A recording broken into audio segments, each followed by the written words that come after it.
The alarm bells screamed across Titan Base like dying animals. Red lights flashed in every corridor while security guards ran with their weapons ready. Commander Jake Sullivan had been missing for 3 years, and now the worst possible news had arrived. The thing that wanted to kill him had escaped from prison.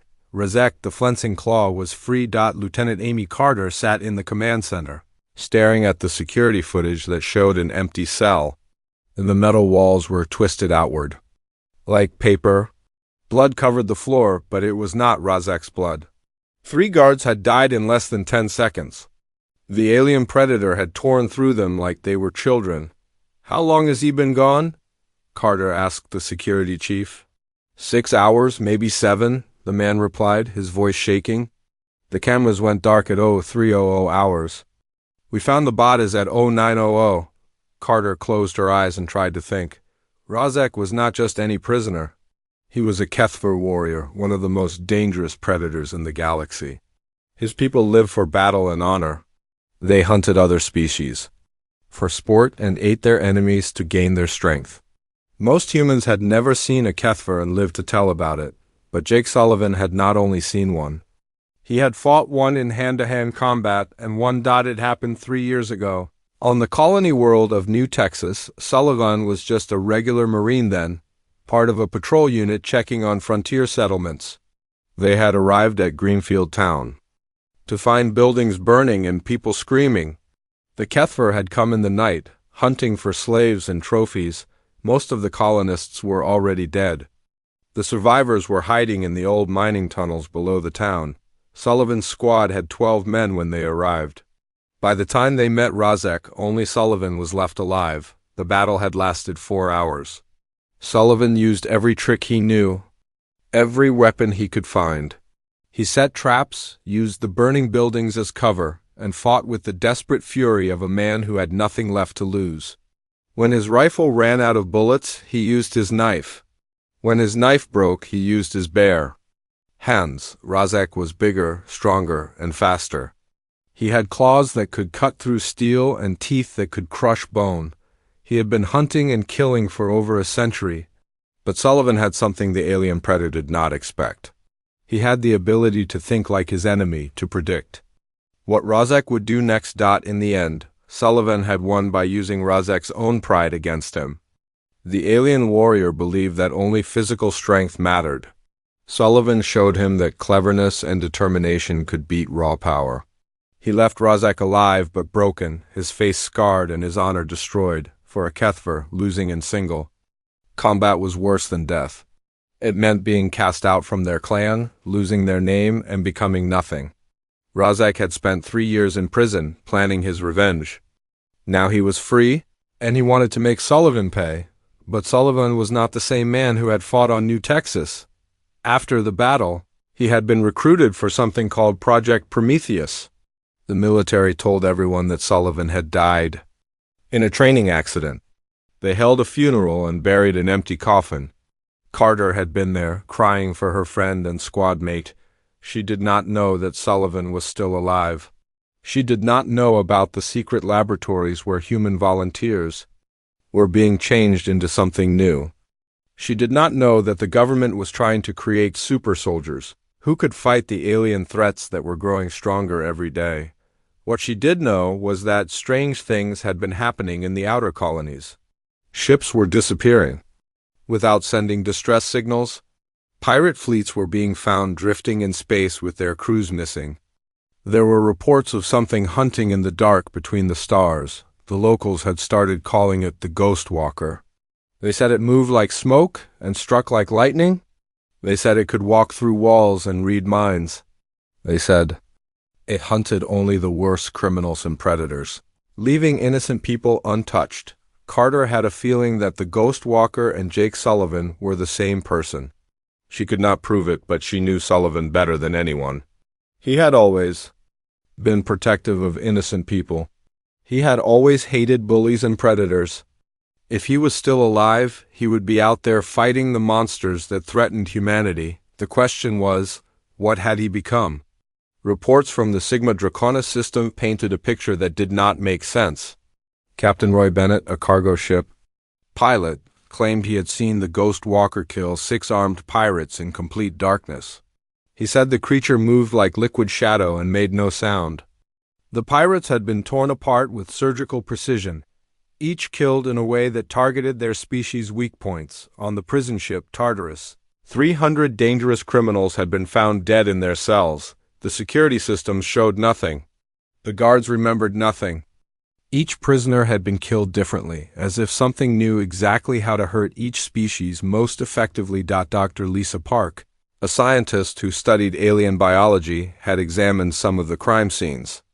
Her reports were classified, but Carter had managed to read them. Park believed that whatever was doing this understood the anatomy and psychology of dozens of different alien species. It was not random violence. It was precise, calculated hunting. The most disturbing part was that the Ghost Walker seemed to know things it should not know. It arrived at crime scenes before the crimes happened.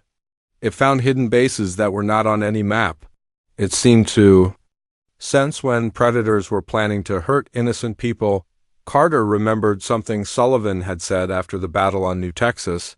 He had looked at Razek's unconscious body and said, "I could feel what he was thinking. I knew what he was going to do before he did it." At the time, she had thought he was just describing good combat instincts. Now she wondered if it was something more. The communication panel beeped, interrupting her thoughts. A message was coming. In from the outer rim. Carter opened it and felt her blood turn cold. "This is Captain Martinez of the freight hauler Lucky Strike. We found the Kethver prisoner transport ship. It's drifting near the asteroid belt in the Vega system. The crew is dead, but the prisoner is gone. There are signs of a struggle, but not the kind you would expect. It looks like something was hunting the hunter." Carter stared at the message. Razek had not just escaped. He had been hunting Sullivan, following the trail of the Ghost Walker. And now something had happened to his transport ship. She thought about the Jake Sullivan she had known. He had been a good man, a brave soldier, and a loyal friend. He had saved her life more times than she could count. But the reports about the Ghost Walker described something that was no longer entirely human. What if Project Prometheus had changed Sullivan into something dangerous? What if the military had created a monster instead of a hero? What if the thing that was hunting criminals and predators was also a threat to innocent people? Carter made a decision. She would find out what had happened to Jake Sullivan. She would learn the truth about the Ghost Walker. And if her friend had become something that threatened humanity, she would do what had to be done, but first she had to find him. And that meant following the trail of Badas and destroyed ships that marked his path through the galaxy. She had to find him before Razek did. Because if those two creatures met again, the results would be catastrophic. The hunt was about to begin.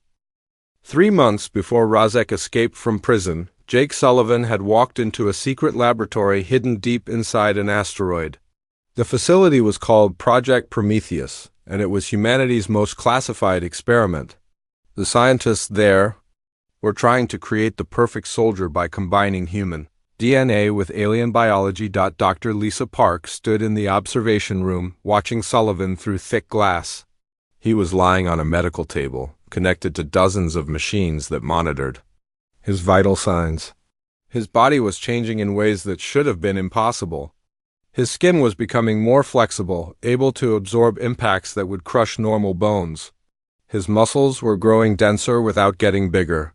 His nervous system was rewiring itself to process information faster than any human brain should handle. "The transformation is accelerating," Park said to her assistant, Dr. Marcus Webb.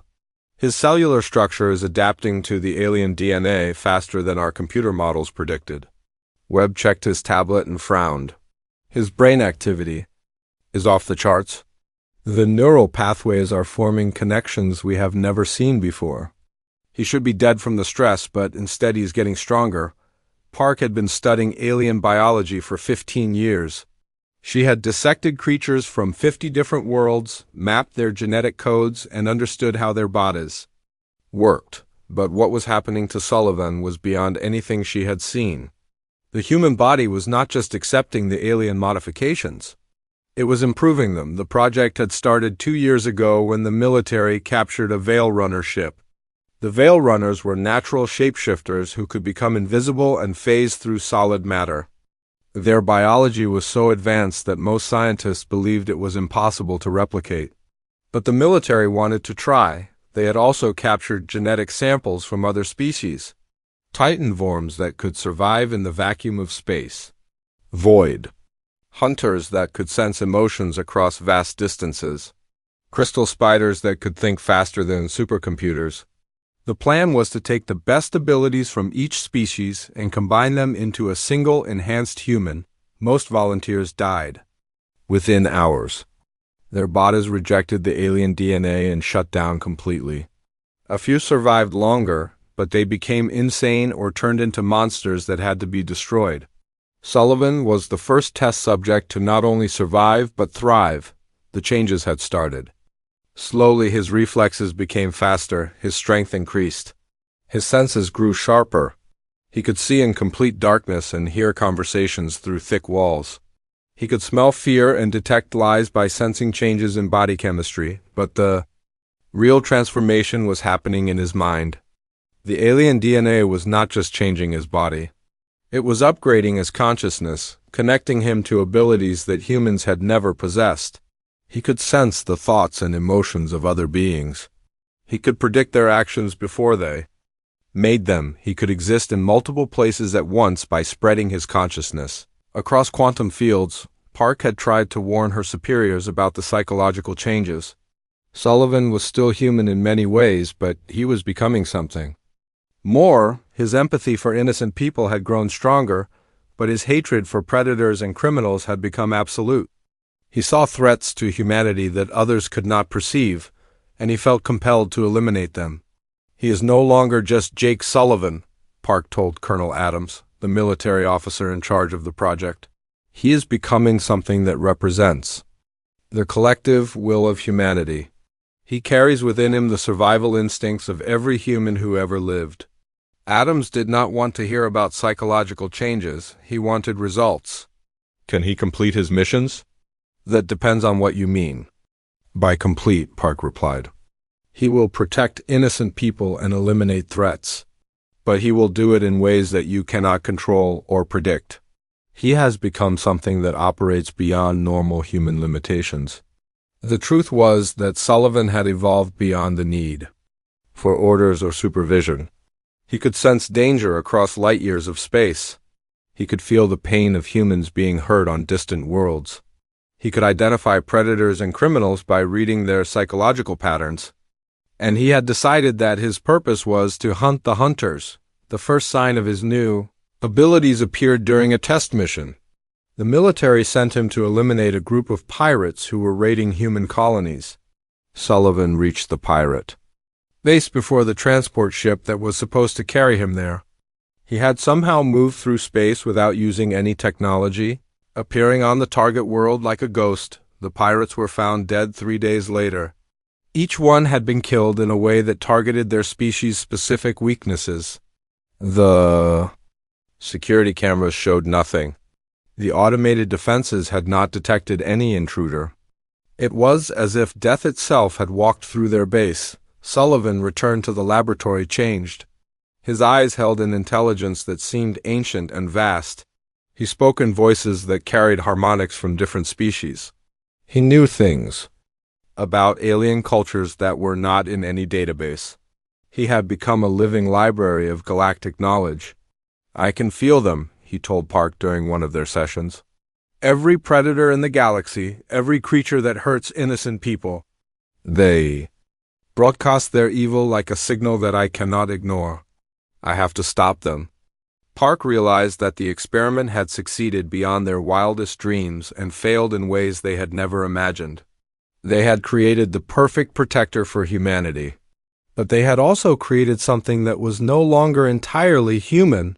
Sullivan began disappearing from the laboratory for weeks at a time. He would return with reports of eliminated threats that the military had not even known existed. Slave traders who operated in the dark between stars. Alien cults that planned to sacrifice human colonies. Ancient predators that had been sleeping for centuries and were beginning to wake up. Each mission changed him more. His body became more alien, able to survive in environments that would kill any normal human. His mind expanded to encompass abilities that defied scientific understanding. He could exist in multiple dimensions simultaneously. He could manipulate matter at the molecular level. He could communicate with the collective unconscious of entire species, but he never lost his essential humanity. He still protected innocent people. He still felt compassion for those who suffered. He still believed in the values that had made him volunteer for the project in the first place. He had become something greater than human while remaining true to what humanity represented at its best. The military tried to keep him under control, but it was impossible. Sullivan was no longer bound by physical laws or military regulations. He had become a force of nature, a living embodiment of human will and determination.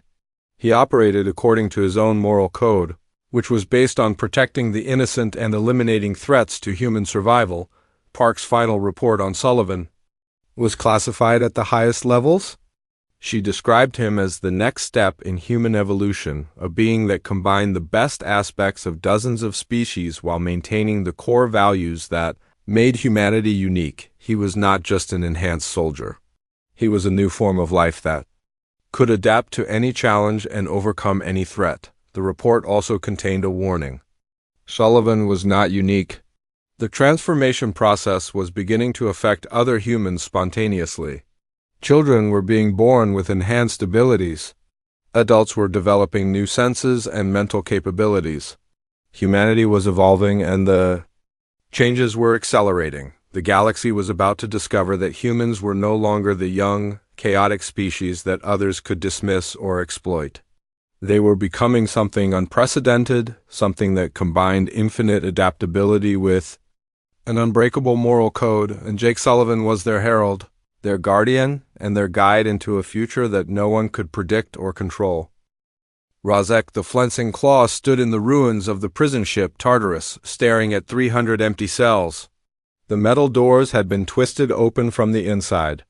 Blood covered the walls in patterns that told a story of systematic execution. Each prisoner had been killed in a different way, as if something had known exactly how to hurt each species most effectively. The HFY warrior ran his clawed fingers along the scratches in the steel walls.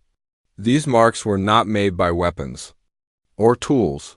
They were made by something that could cut through reinforced metal with its bare hands. Something that moved through the ship like a living shadow, killing without mercy or hesitation. "The Ghost Walker was here," whispered Captain Roy Bennett, the freighter pilot who had guided Rozek to this place. "I told you about him. He hunts the worst criminals in the galaxy. These prisoners were murderers, slavers, and worse. He came for them." Rozek snarled and showed his fangs. "I do not fear human legends. I have come to kill Jake Sullivan, not chase ghost stories." Bennett backed away from the alien predator. "That is what I am trying to tell you. The Ghost Walker is Sullivan, but he is not the same man you fought 3 years ago. He has become something else, something that makes other predators afraid to hunt." The HFY examined the security footage from the ship. The cameras showed nothing but darkness, then brief flashes of movement that happened too fast to follow. In one frame, the corridor was empty. In the next, a prisoner was dead. There was no clear image of the killer, only shadows that seemed to move independently of any light source. "Show me the other crime scenes," Rozek demanded. "I will follow his trail until I find him." Bennett led him to 5 more locations across the outer rim. Each site told the same story. The worst criminals and predators in the galaxy were being hunted by something that defied explanation. Slave traders found dead in their hidden bases. Pirate fleets discovered drifting in space with their crews missing. Black market dealers who specialized in selling sentient beings as pets, eliminated with surgical precision. At each location, Rozek found evidence of abilities that seemed impossible. On the asteroid mining station, the killer had somehow moved through solid rock to reach his targets. On the space station, he had survived in the vacuum of space without any protection. On the merchant vessel, he had killed 12 armed guards in complete silence while the ship's passengers slept undisturbed in the next compartment. "He knows things he should not know," Bennett explained as they examined the wreckage of a smuggler's ship. The crew here was planning to sell human children to the flesh markets on Rigel. Nobody knew about their cargo except the buyers. But the Ghost Walker found them anyway. He killed the crew but left the children unharmed. Rozek studied the bodies of the smugglers. Each one had been killed in a way that targeted their species' most vulnerable points. The Saurian captain had his neck broken at the exact spot where his vertebrae were weakest, the insectoid first. Mate had his breathing spiracles crushed. The human engineer had his heart stopped by a precise blow to his chest. "This is not random violence," Rozek admitted. "Whatever did this understands the anatomy of dozens of different species. It knows how to kill quickly and efficiently." What disturbed the Kethver most was that the killer seemed to know things about his victims that were not recorded anywhere. On the prison transport, he had found logs that showed the Ghost Walker had known about crimes that had never been reported. He had eliminated predators for actions they had not yet committed but were planning to carry out. "He can sense evil," Bennett said quietly. "That is what the survivors say. He can feel the intent to harm innocent people, even if no crime has been committed yet. He hunts based on what predators are thinking, not just what they have done." Rozek had been tracking Sullivan for 2 months, following the trail of bodies and destroyed ships. With each crime scene, he learned more about what his enemy had become. The human he had fought on New Texas had been skilled and determined, but still limited by the constraints of normal biology. This creature was something entirely different. The transformation went beyond physical abilities. The Ghost Walker seemed to exist in multiple places at once. Reports came in of attacks happening simultaneously on worlds that were light years apart. Either there were multiple creatures or Sullivan had learned to manipulate space and time in ways that violated the known laws of physics. He is not hunting randomly, Rozek realized as he studied the pattern of attacks. He is cleaning up the galaxy, removing the worst threats to innocent life. But he is also drawing me toward him. Every crime scene is a message, a challenge. Bennett nodded nervously. "The locals say he knows you are coming. They say he has been asking questions about you, learning about Kethver culture and biology. He is preparing for your arrival." The thought should have excited Rozek. A proper hunt required a worthy opponent, and Sullivan had clearly become something extraordinary. But the Kethver warrior felt something he had never experienced before, doubt. Not doubt about his ability to fight, but doubt about whether he understood what he was hunting. At the final crime scene, Rozek found something that made his blood run cold. The bodies of 6 Kethver mercenaries lay in a perfect circle, each one killed by techniques that were specific to their warrior training. The Ghost Walker had not just defeated them. He had used their own fighting styles against them, as if he had studied their culture and learned to think like a Kethver. "He knows us," Rozek whispered. "He understands how we fight, how we think, how we die. He has been preparing for this confrontation since the day I escaped from prison." In the center of the circle, carved into the metal floor, was a message. In perfect Kethver script, the hunter becomes the hunted. "Come to the dead city of Zentar if you seek your death with honor." Rozek recognized the location. Zentar was an ancient alien city on the edge of known space, built by a race that had vanished millions of years ago. The ruins were considered cursed by most species, a place where reality itself seemed unstable. It was the perfect location for a final battle between 2 apex predators. "He is giving me a choice," Rozek realized. "I can continue hunting him through the galaxy, following his trail of bodies and growing weaker with each delay. Or I can meet him in single combat, warrior. To warrior and settle this with honor." Bennett looked at the message and shuddered. "Nobody comes back from Zentar. The place is haunted by things that should not exist. If you go there, you will be fighting on his terms in a place where normal rules do not apply." Rozek stood and prepared to leave. "Then it will be a proper hunt. I came to kill Jake Sullivan, but I have learned that the man I seek no longer exists." In his place is something that has become the living embodiment of human will and determination. If I am to have my revenge, I must face this creature in the place where it feels most comfortable. As they prepared to depart for Zentar, Razek felt the thrill of anticipation mixed with genuine respect for his opponent. Sullivan had not just survived the transformation that had created him. He had embraced it, becoming something that struck fear into the hearts of predators across the galaxy. The final hunt was about to begin. The dead city of Zentar floated in the void between stars, a massive structure that defied every law of physics. The ancient builders had created towers that twisted through dimensions, bridges that connected to places that did not exist, and chambers where time moved differently than the rest of the universe. Most beings avoided this place because reality itself seemed broken here. Razek the Flensing Claw stood at the edge of the city, breathing through his environmental suit. The Kethver warrior had come alone, as honor demanded. His ship drifted. Nearby, its engines silent and its weapons powered down. This was not a battle that would be won with technology or superior firepower. This was a confrontation between two apex predators, and only one would survive. The city stretched for kilometers in all directions, its alien architecture shifting and changing as he watched. Structures that had been solid moments before became transparent. Passages that led upwards suddenly opened into downward spirals. The builders of Zentar had created a place where the normal rules of space and time did not apply. "I know you are here, Sullivan," Razek called out, his voice carrying across the strange acoustics of the dead city. "I can smell your fear." Laughter echoed from multiple directions at once, as if the sound was coming from everywhere and nowhere. When Sullivan's voice finally spoke, it carried harmonics that seemed to resonate with the alien architecture itself. "Fear is not what you smell, Razek. What you sense is the accumulated terror of every predator who has ever threatened innocent life. I carry their fear within me now, along with their knowledge and their power." A figure materialized from the shadows between two crystalline towers. It was recognizably human in shape, but moved with fluid grace that seemed to ignore gravity. Sullivan's form shifted and rippled as he walked, his body adapting to the strange environment of the ancient city. His eyes held depths that seemed to contain entire galaxies. "You look different," Razek observed, drawing his ceremonial blade.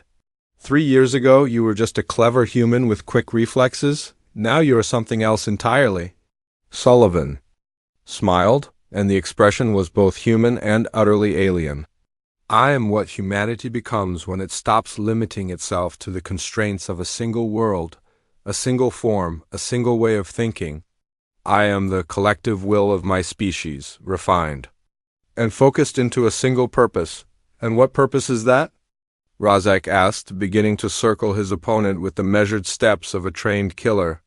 "To protect those who cannot protect themselves, to hunt the hunters, to ensure that predators like you never again threaten innocent life." The battle began. Without warning, Razek launched himself forward with the speed and power that had made him legendary among his people. His blade moved in patterns that had been perfected over centuries of combat, each strike designed to exploit the weaknesses of human anatomy. Sullivan did not dodge or block. Instead, he seemed to phase through the attacks, his body becoming insubstantial whenever the blade would have struck. He moved like liquid mercury, flowing around Razek's attacks while delivering precise counters that targeted nerve clusters and pressure points. "You cannot touch me," Sullivan said as he danced between the alien strikes. "I exist in multiple quantum states simultaneously. Your blade can only affect one version of me at a time." Razek roared with frustration and activated his suit's enhancement systems. Micro-injectors flooded his bloodstream with combat stimulants that increased his speed and strength beyond normal Kethver limits. His claws extended to their full length, becoming weapons that could cut through starship armor, but Sullivan was no longer fighting like a human. He moved with the predatory grace of a veil runner, the impossible speed of a quantum shifter, and the tactical awareness of a hive mind collective. Every species that had ever contributed DNA to Project Prometheus seemed to be represented in his fighting style. You studied my people, Razek snarled as he pressed his attack. You learned our weaknesses and our strengths. But you cannot know everything about what it means to be Kethver. I know more than you think, Sullivan replied, his voice carrying the deep tones of a Kethver elder. I know that your people value honor above life. I know that you would rather die in glorious battle than live with the shame of defeat.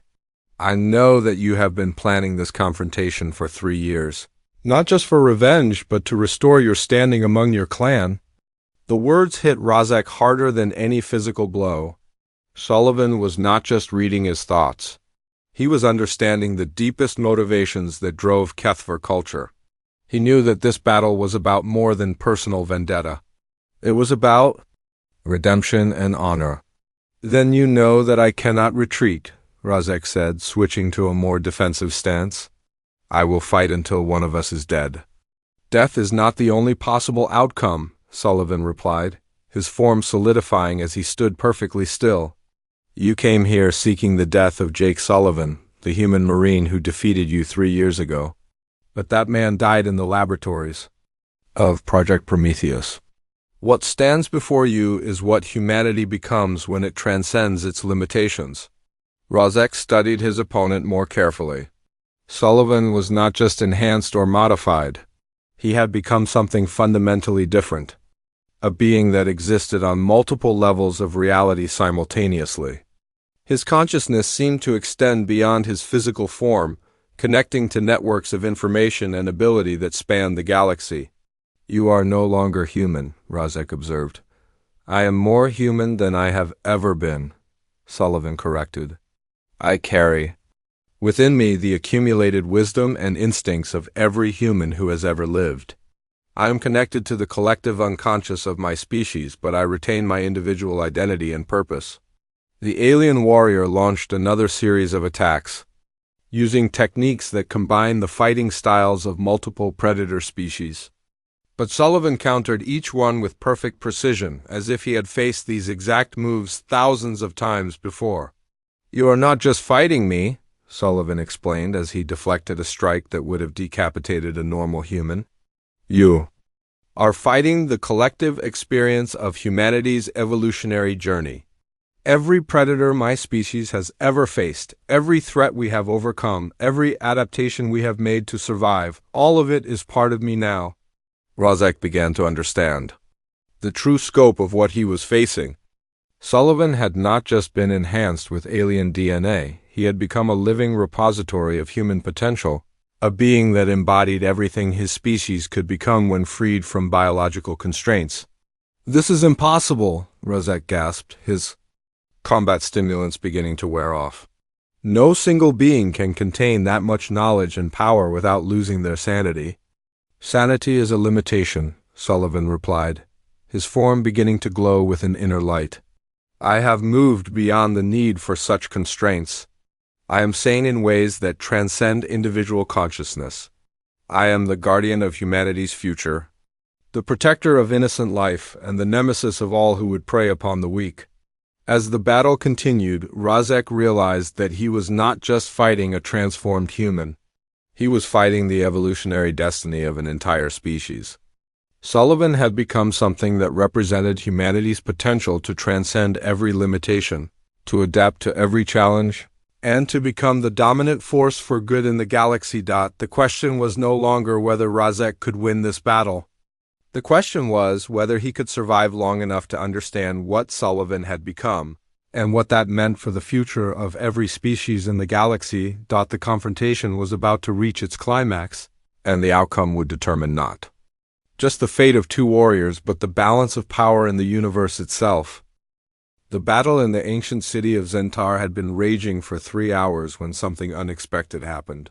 Sullivan stopped fighting back.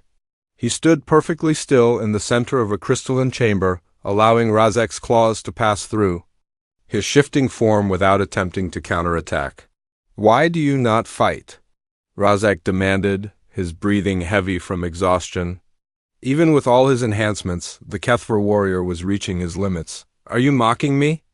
I am offering you something more valuable than victory, Sullivan replied, his voice carrying harmonics that seemed to resonate with the strange architecture around them. "I am offering you understanding." Before Razek could respond, Sullivan reached out with his transformed consciousness and touched the alien's mind. The connection was gentle but irresistible, like being caught in a warm current that carried away all resistance. Suddenly, Razek was no longer standing in the ancient city. He was experiencing the entire history of humanity through Sullivan's enhanced awareness. He saw the first humans huddled around fires in African caves, using tools and teamwork to survive against predators that were bigger and stronger. He felt their fear, their determination, and their refusal to give up even when facing impossible odds.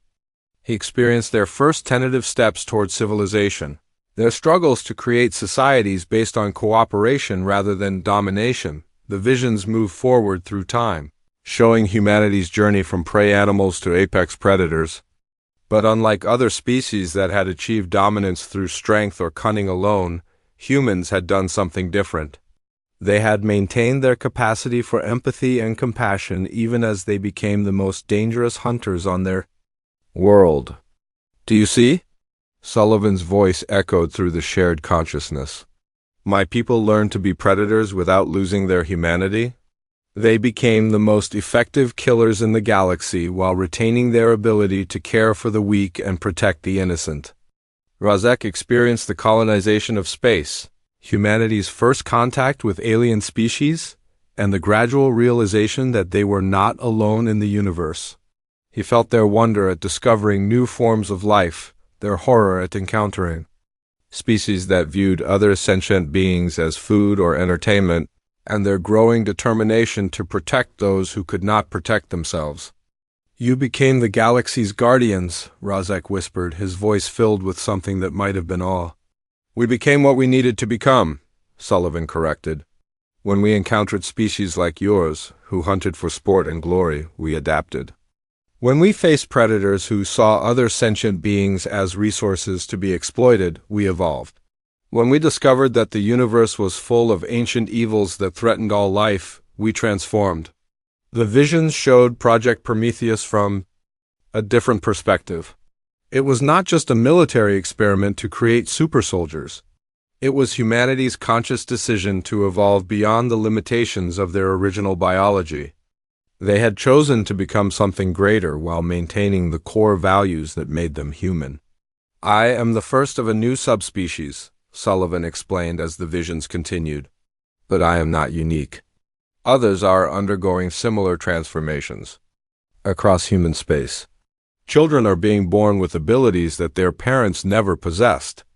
Adults are developing new senses and mental capabilities. Humanity is evolving in real time." Razek saw glimpses of these new humans. A child on a frontier world who could communicate with the quantum fields that connected all matter. A scientist who could manipulate genetics by thought alone. A pilot who could navigate through hyperspace without instruments by sensing the gravitational currents of the universe. "You are becoming gods," Razek said, his voice barely a whisper. "We are becoming what we were always meant to be," Sullivan replied. "Every species has the potential for transcendence.